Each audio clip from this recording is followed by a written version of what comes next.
Hey everybody, so I like to watch a movie in my spare time. I like to see a movie.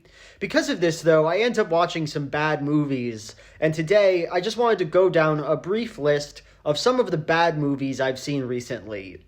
So let's get into doing that. To start off, we have Avatar 2, The Way of Water. Is that what it's called? The Way of Water? Avatar 2 sucks ass. It's a boring movie. It's way too long.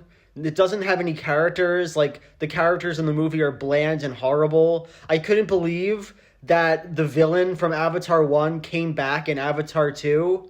And then at the end of Avatar 2, spoilers, I could not believe that they're setting up for him coming back in Avatar 3. Who cares about the weird kernel of Avatar? Who's interested in thinking more about the kernel from the first Avatar movie? Nobody gives a shit. Besides that, the movie doesn't even have a plot. It has all these threads that it's following, but none of them come to anything. It's 3 hours, this movie. And nothing's resolved. It doesn't tell a story. I've been seeing some Avatar 2 defense recently. I guess because it's not a Marvel movie, it's a big budget movie that's not a Marvel movie. It doesn't deserve your defense. It's hot garbage, and I think it's bad. Moving on to the next movie on our list, we have Mrs. Harris Goes to Paris.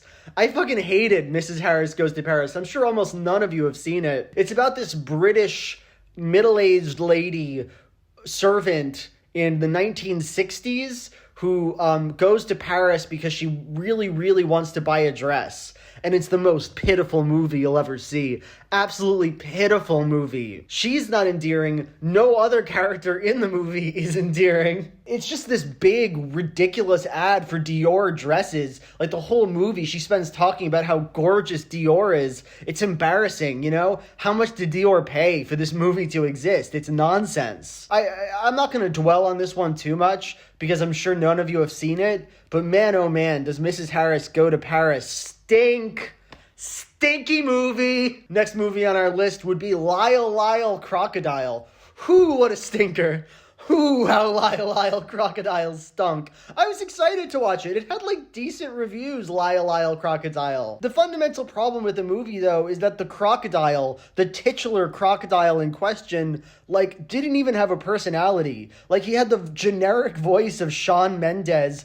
He's animated like some sort of a corporate mascot, and he doesn't even have a character. In the genre of family meets strange character who adds color and richness to their lives, I would say it's at the absolute bottom of the list. It's a good genre of movie, Imaginative creature enters family unit. I like Paddington. I like E.T.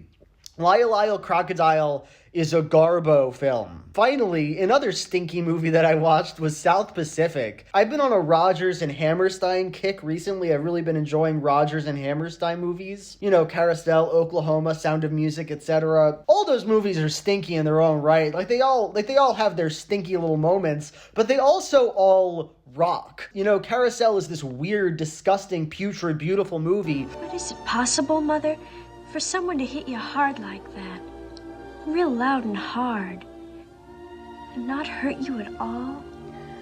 It is possible, dear. For someone to hit you hard, and it not hurt at all. Oklahoma is the most fun thing I've ever seen in my life. South Pacific just feels like raw, unbridled, boring racism from beginning to end. I would recommend anybody watch South Pacific because it's wildly weird and also quite dull. Also, the songs are just way worse than any other Rodgers and Hammerstein musical. Anyway, that's all the little stinkies I watched recently. There's also some good movies I saw. I liked Megan. I loved the Banshees of Inisherin. I watched a Bobby Fischer documentary recently. That was good. But the point is really that movies are bad. They're not good. They're not good. Bye.